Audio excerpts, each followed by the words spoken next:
given not from a module manufacturer, but a materials company, chemical company. And we are very happy to have with us Michele Vannini, who is the business manager from Coveme. And he will talk really, as I already mentioned in the beginning, about a very important topic, which is feasibility of a closed loop recycling system for PV backsheets, simply because it doesn't matter how long a module lives, if it's 20 or 30 years, maybe even longer. At some point, the life ends, and we have to make sure that we get also sustainability very high on our radar, as solar will be at some point the major electricity power generation source on this planet. Great to have you, Michele. Looking very much forward to your presentation. Nice to be here with you, Michael. So let me share my screen.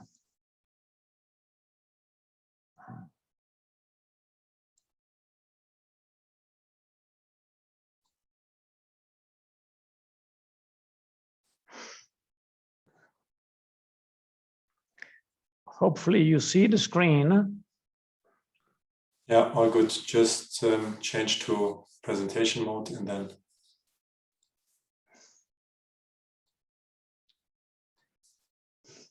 Okay. Yeah, my presentation is going to be slightly different from what you've seen so far, but as you said, we strongly believe that this is very high on our priority list. So, to a little background, so Coveme has been manufacturing backsheet material for a while, since the early 90s.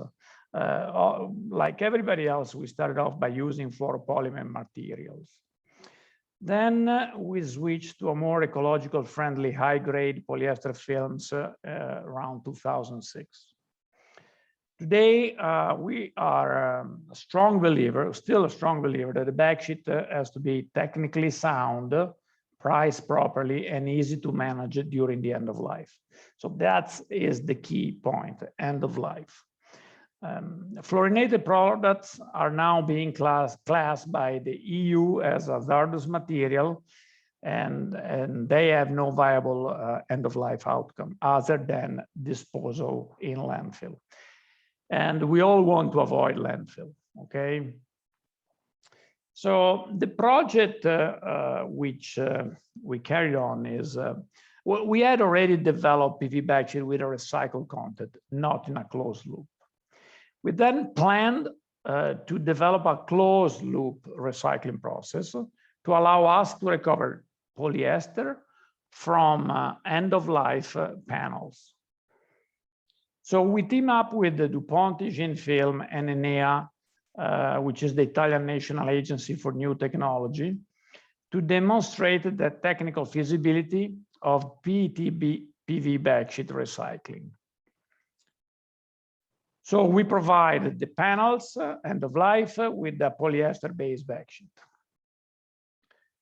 And Enea used their own internal method to remove the PV backsheet and part of the encapsulant through successive steps of surface abrasion. It's basically, in this case, a milling process. So on the right, you can see the powder. I call it the powder, but basically it's polyester plus encapsulant, plus a little bit of encapsulant and adhesives. So the recovered material, and this is the key part, the recovered material was then depolymerized through glycolysis technology to generate the monomer material, which is called BHET, B-H-E-T, BHET. So as you can see on the right side, you can have basically three key components: the polyester, the adhesive, and the encapsulant. The BHET, so on the top right is what you get. You get the three main components: polyester, adhesive, and encapsulant. Then you get the BHET. And the BHET obtained is of a high purity. And the DSC analysis demonstrated that removal of adhesive suggests a low level of trace material below 30 part per million. And you can see on the top, on the bottom right, the B hat from the backsheet, which is specifically the peak that you want. The remaining fraction of material can undergo further treatment to recover other valuable components through a pyrolysis, or in the worst case, it can be sent to energy recovery. So basically, we were able to use everything. So the resultant B hat was then polymerized in recycled polyester by DTF. So, and here on the bottom right, you can see the PV powder backsheet, the B hat, and the recycled polyester. The polymer produced met DuPont-Teijin specification in terms of intrinsic viscosity and color.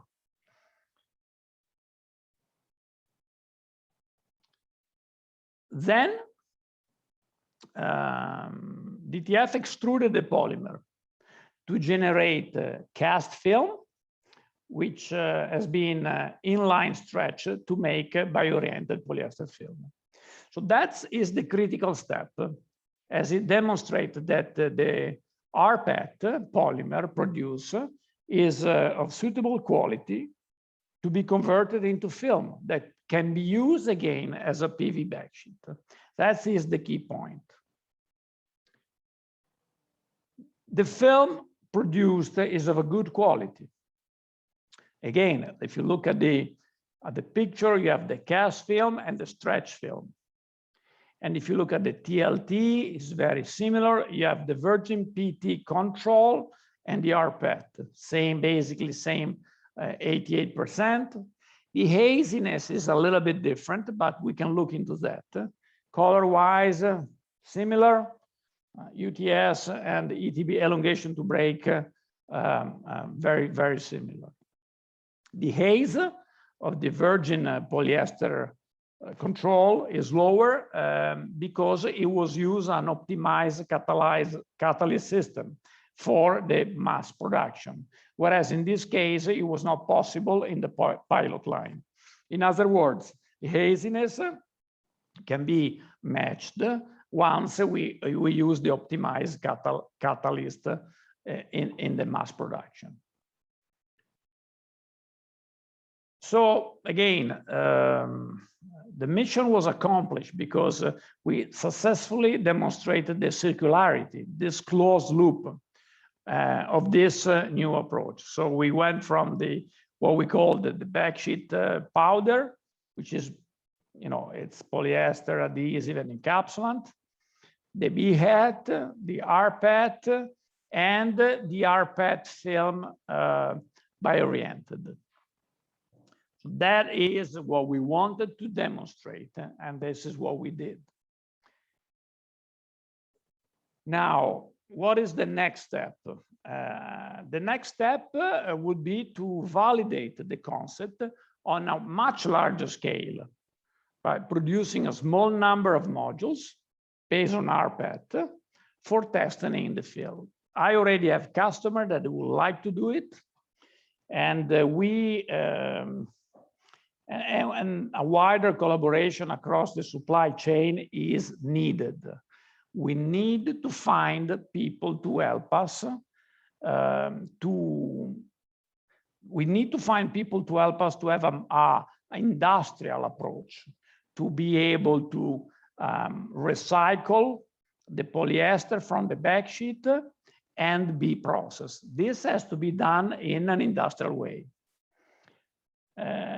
Finally, I want to thank DuPont-Teijin and Enea for this exercise together with Coveme. And Michael, I am, in case you want to ask any question, I am available for you. And this is it. This is the paper we wanted to present. Okay, Michele, I think that's great. So how because you want to go now to the next level. So how was the feedback from the market when you've shown that that product to module manufacturers so far? They all wanted to do it, to be fairly honest. I already have lined up a couple of customers that they would like to do it. We need to make it in a way that is if it does, it has to be industrially sound. So you can't do it like handmade. You need to have you need to come up with a specific system to remove 300, 400 micron of material on an industrial scale. And I'm talking about for residential. If you go utility case, you need to remove a little bit more. Actually, you can remove more than that. You can go up to 500 micron, no problem, and that can be work as well. So I think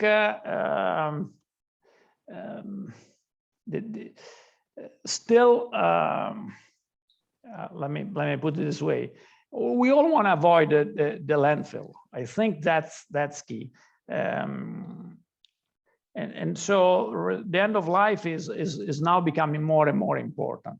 Obviously, the polyester is not the most valuable things you can recover from the end of life panel. But I think at the end of the day, you recycle the aluminum, the frame. You want to recycle the expensive metallic material, and then you want to recycle also the material that potentially can be very damaging to environment. So that is the point. So we are looking for opportunities to expand the collaboration in the industry. And I take this opportunity to talk with your audience about that. I think there are a couple of questions. I think here Nigel Taylor is asking if you could give an idea on the economics of the process, even if you don't have the mass production experience yet, but you probably it's very difficult. It has to be built. I mean, so far it's been done basically on a little bit larger than R&D scale. So basically it's still not meaningful. So can answer that question. It's basically an exercise, R&D, a little bit more than R&D exercise. Okay. Another question was also regarding recovery techniques. Have you looked into other things than milling, for example, delamination or? Well, there are others. You're right. There are others. We know in the past some I think it was some Italian companies they used to basically cut through using the still plastic property of the encapsulant, and basically you were able to cut through between the polyester layer and the encapsulant. Again, it's another opportunity that can be implemented. Yes, so there is not only one. It's not only a milling process, but it could be a system to go through and cut basically between the encapsulant and the polyester layer, with like with a blade, basically with a hot blade. Okay, and about how do you see the recyclability of other backsheet materials? So someone in the audience asked about. According to our all the other exercises, if you have a fluoro material, it has to go on landfill, and there is no way to recycle properly. PO.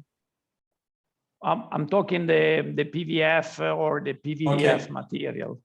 So those are the things. The plastic, the inside plastic for the encapsulant, they don't pose, as far as I know, any potential threat. So those can be reused. Okay. Okay. Any Okay, here's one more question. Did you try to extract old module backsheets? Is the property of PD being the same?